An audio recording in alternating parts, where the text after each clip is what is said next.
یہ stock exchange کے بارے میں ایک سوال ہے کہ میں نے ایک جگہ یہ کہا تھا کہ اسٹاک ایکسچینج میں سے بلکہ جو بھی میں نے جو سفارشات دی تھیں 2 جمعہ پہلے، ان میں یہ تھا کہ اس میں سے سٹے کو حرام کیا جائے.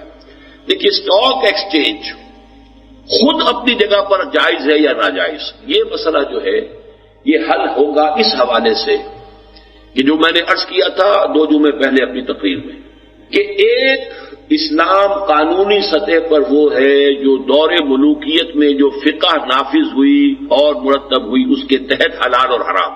ایک حلال اور حرام ہے دور نبوی کی فقہ کا اور دور خلافت راشدہ کی فقہ کا، ان میں فرق ہے. پھر ایک ہے دین کے اندر اخلاقی اور روحانی سطح، یہ تیسری ہے. تو یہ 3 جو ہے لیول معین کر لیجئے. اب جو بھی نظام ہمارے ہاں ہے وہ روحانی اور ایمانی سطح سے گر کر، دور نبوی کے اس سے سطح سے گر کر، پھر وہ دور فقہی کی حلال اور حرام کی سطح سے گر کر اب بالکل مادر پدر آزاد ہے. اس پہ اگر کچھ زنجیریں آپ نے ڈالنی ہے تو پہلے سٹیپ بائی سٹیپ لترکبن طبقا عن طبق. اب آپ پہلے کم سے کم جو فقہی اسلام تھا جس کو ماننے والے تو یہاں سب ہیں، ان کی سطح پر جو چیزیں حرام ہیں ان سے تو بچیے نا. سٹا تو حرام ہے مطلق ہے سب کے نزدیک، اسے تو نکالے. اب آیا اسٹاک ایکسچینج، اسٹاک یعنی حصوں کا لین دین بھی جائز ہے کہ نہیں، یہ مسئلہ اس کے بعد آئے گا. لیکن فی الواقع اس وقت اس سطح کے اوپر وہ جائز ہے، اس لیے کہ یہ بھی در حقیقت کیا ہے، ایک کارخانہ ہے، اس کے اندر کروڑوں روپے کی جو ہے وہ انویسٹمنٹ ہے، اس کے حصے دار ہیں ہزاروں کی تعداد میں. اب اتنی رقم ایک آدمی کے پاس تو نہیں ہے. آپ شراکت بھی شروع کرتے ہیں تو شراکت جو ہے اس کے اندر بھی آپ کسی کام میں شریک ہیں، 1/1000 کے شریک ہیں. کوئی وقت تو ایسا ہوگا کہ آپ بیچنا چاہیں اپنے حصے کو، آپ کی کوئی ضرورت پیش آ گئی ہے، آپ اپنی اس میں سے رقم نکالنا چاہیں، کیا کریں گے؟ آپ اپنا حصہ اس کو فروخت کر سکتے ہیں کہ نہیں؟ اگر فروخت کر سکتے ہیں وہی شیئر ہے. اب وہی شیئر جو ہے ہمارے ہاں اس نے یہ شکل اختیار کر لی ہے. وہی امرہم شورا بینہم جو پہلے بیٹھ کر صرف جو ہمارے جو ہوتے تھے قبائل کے سردار، ان کے مشورے سے امرہم شورا بینہم ہو جاتا تھا. اب وہ ایک ایک شخص کو اپنے ووٹ کا حق دے کر امرہم شورا بینہم کی ایک عملی شکل پیدا کر لی. اس حوالے سے یہ اسٹاک ایکسچینج اس لیول پر جائز ہے. آپ کی ایک حصے داری ہے ایک کام میں، آپ اپنے اس حصے کی حد تک اس سے اپنی جو ہے ملکیت کسی دوسرے کو ٹرانسفر کرنا چاہتے ہیں. ایک مکان 10 آدمیوں نے مل کے بنایا ہے، 10 آدمی مالک ہیں. ایک شخص کہتا ہے صاحب میں اپنا حصہ جو ہے فلاں کو فروخت کرتا ہوں، تو کیا اسے حق ہوگا کہ نہیں ہوگا؟ اسی معنی میں اسٹاک سے. البتہ یہ کہ اسٹاک جس کمپنی کا ہے، جس فرم کا ہے، وہ اس کا کاروبار بھی حلال ہے کہ نہیں ہے. اب یہ تو پھر سیکنڈری باتیں ہوتی چلی جائیں گی نا، آگے کیا ہو رہا ہے اس کے اندر.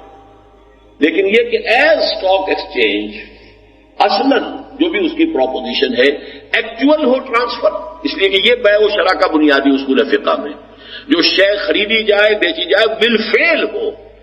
یہ نہ ہو کہ نہ بیچی نہ خریدی، بس اوپر ہی اوپر لین دین ہوتا چلا جا رہا ہے، یہ نہ ہو. ایکچوئل ٹرانسفر ہو، اور پھر یہ کہ اس کی ایکچوئل فروخت جو ہے بعد میں ہو سکے. البتہ اس میں سٹا نہ ہو، اسپیکولیشن نہ ہو. البتہ اس سے آگے چلیے تو لمیٹڈ کمپنی ہی شریعت کی روح سے حرام ہو جائے گی. کیوں؟ لمیٹڈ کمپنی کا مطلب یہ ہے کہ ہم نے کاروبار ہم شروع کر رہے ہیں، اس کا یہ سرمایہ ہے، اتنا 5 کروڑ سرمایہ ہے، ہم نے اسے شروع کیا ہے. کاروبار ہم نے کیا ہے، اس میں اب قرضے دینے ہیں، کسی اور سے قرضے لے لیے ہیں، کوئی اور ہماری کمٹمنٹ سے فرض کیجئے کبھی اتنی ہو گئی کہ ہم نے کہا اچھا جی ہم تو دیوالا ڈکلیئر کرتے ہیں، دیوالیے ہو گئے آپ. لیکن اب آپ کے قرض خواہ جو ہے وہ آپ کی ذاتی املاک قرق نہیں کرا سکتے، لمیٹڈ لائبلٹی. اور ہوتا کیا ہے، یہی دنیا میں سرمایہ داری کا ایک بہت بڑا ہتھ کنڈا ہوا ہے. یہودیوں نے پیسہ اسی حوالے سے جمع کیا ہے.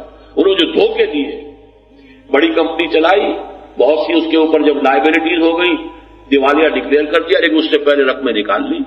اب آپ کی ذاتی جو ملکیت ہے، آپ کی کوٹھیاں ہیں، آپ کی جائیداد ہے، آپ کا یہ وہ قرق نہیں ہو سکتا. وہ تو جو بھی لمیٹڈ لائبلٹی ہے اس کی حد تک ہی وہ قرقی ہو سکتی ہے. وہ روپے میں پیسہ ملے، روپے میں آنا ملے لوگوں کو، اسی پر آپ کو خراج کرنی پڑے گی. اسلام میں شراکت ہے، کبھی ختم نہیں ہوگا معاملہ. آپ کی اپنی ذاتی املاک بھی اگر وہ نقصان اتنا ہو گیا ہے اور قرضے اتنے چڑھ گئے ہیں تو وہ تمام شرکاء کو اس کی لائبلٹی اپنی ذاتی املاک کی حد تک بھی قبول کرنی پڑے گی.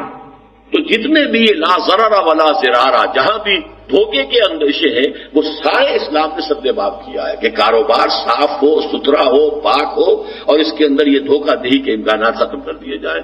لمیٹڈ کمپنی ایز سچ جو اس وقت کی لمیٹڈ کمپنی ہے وہ جائز نہیں ہے، اور یہ سارے شیئر لمیٹڈ کمپنیز کے ہیں، لیکن اصلاً کوئی شراکت کی بنیاد پر اگر لمیٹڈ کمپنی بنے گی یا لمیٹڈ نہ کہیے شراکت ہوگی، کمپنی بنے گی شراکت کے اصول پر، اب اس کی حصے داری بھی تو ہوگی نا، اس حصے کی خرید و فروخت جائز۔